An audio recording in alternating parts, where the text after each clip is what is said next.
He went out of his way to show himself strong and unorthodox. "What a wonderfully intimate relationship," he said, "deliberately outrageous. And what an intensity of feeling it must generate. I often think one may have missed something in not having had a mother. And perhaps you've missed something in not being a mother, Lenina. Imagine yourself sitting there with a little baby of your own." "Bernard, how can you?" The passage of an old woman with ophthalmia and a disease of the skin distracted her from her indignation. "Let's go away," she begged. "I don't like it." But at this moment their guide came back, and, beckoning them to follow, led the way down the narrow street between the houses. They rounded a corner. A dead dog was lying on a rubbish heap. A woman with a goiter was looking for lice in the hair of a small girl. Their guide halted at the foot of a ladder, raised his hand perpendicularly, then darted it horizontally forward. They did what he mutely commanded, climbed the ladder, and walked through the doorway, to which it gave access into a long, narrow room, rather dark, and smelling of smoke and cooked grease and long worn, long unwashed clothes. At the further end of the room was another doorway, through which came a shaft of sunlight and the noise, very loud and close, of the drums. They stepped across the threshold and found themselves on a wide terrace. Below them, shut in by the tall houses, was the village square, crowded with Indians, bright blankets and feathers in black hair, and the glint of turquoise, and dark skins shining with heat. Lenina put her handkerchief to her nose again. In the open space at the center of the square were two circular platforms of masonry and trampled clay. The roofs, it was evident, of underground chambers, for in the center of each platform was an open hatchway with a ladder emerging from the lower darkness. A sound of subterranean flute playing came up and was lost in the steady, remorseless persistence of the drums. Lenina liked the drums. Shutting her eyes, she abandoned herself to their soft, repeated thunder, allowed it to invade her consciousness more and more completely, till at last there was nothing left in the world but that one deep pulse of sound. It reminded her reassuringly of the synthetic noises made at solidarity services and Ford's Day celebrations. "Orgy porgy," she whispered to herself. "These drums beat out just the same rhythms." There was a sudden startling burst of singing, hundreds of male voices crying out fiercely in harsh metallic unison. A few long notes of and silence, the thunderous silence of the drums, then shrill in a neighing treble. The women's answer, then again the drums, and once more the men's deep, savage affirmation of their manhood. Queer, yes. The place was queer. So was the music. So were the clothes and the goiters and the skin diseases and the old people. But the performance itself, there seemed to be nothing specially queer about that.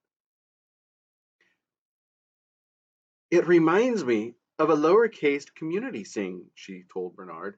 But a little later it was reminding her a good deal less of their innocuous function, for suddenly there had swarmed up from those round chambers underground a ghastly troop of monsters, hideously, hideously masked or painted out of all semblance of humanity.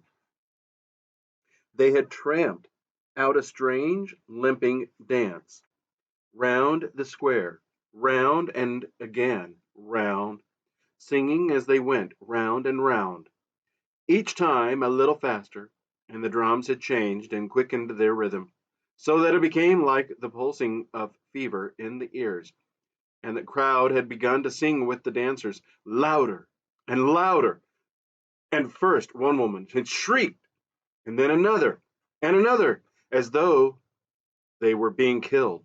And then suddenly the leader of the dancers broke out of the line, ran to the big wooden chest which was standing at one end of the square, raised the lid, and pulled out a pair of black snakes. A great yell went up from the crowd, and all the other dancers ran towards him with outstretched hands. He tossed the snakes to the first comers, then dipped back into the chest for more and more, black snakes and brown and mottled. He flung them out, and then the dance began again on a different rhythm. Round and round they went with their snakes, snakily, with a soft, undulating movement at the knees and hips. Round and round. Then the leader gave a signal, and one after another, all the snakes were flung down in the middle of the square. An old man came up from underground and sprinkled them with cornmeal. And from the other hatchway came a woman and sprinkled them with water from a black jar. Then the old man lifted his hand, and startlingly, terrifyingly, there was absolute silence. The drums stopped beating.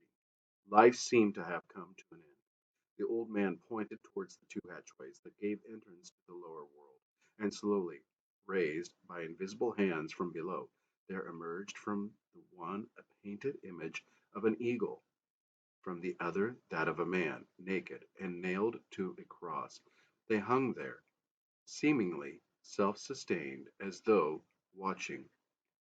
The old man clapped his hands, naked but for a white cotton breechcloth. A boy of about 18 stepped out of the crowd and stood before him, his hands crossed over his chest, his head bowed. The old man made the sign of the cross over him and turned away. Slowly, the boy began to walk round the writhing heap of snakes. He had completed the first circuit and was halfway through the second when from among the dancers a tall man wearing the mask of a coyote and holding in his hand a whip of plaited leather advanced towards him. The boy moved on as though unaware of the other's existence. The coyote man raised his whip.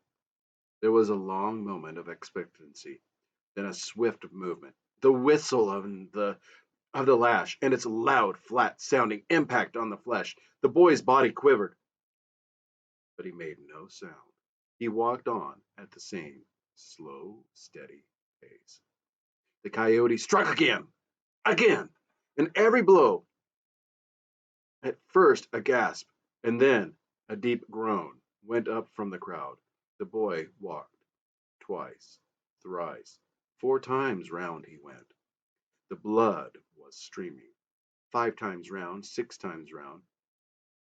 Suddenly, Lenina covered her face with her hands and began to sob. "Oh, stop them! Stop them!" she implored. But the whip fell, and fell inexorably, 7 times round. Then all at once the boy staggered, and still, without a sound, pitched forward on to his face.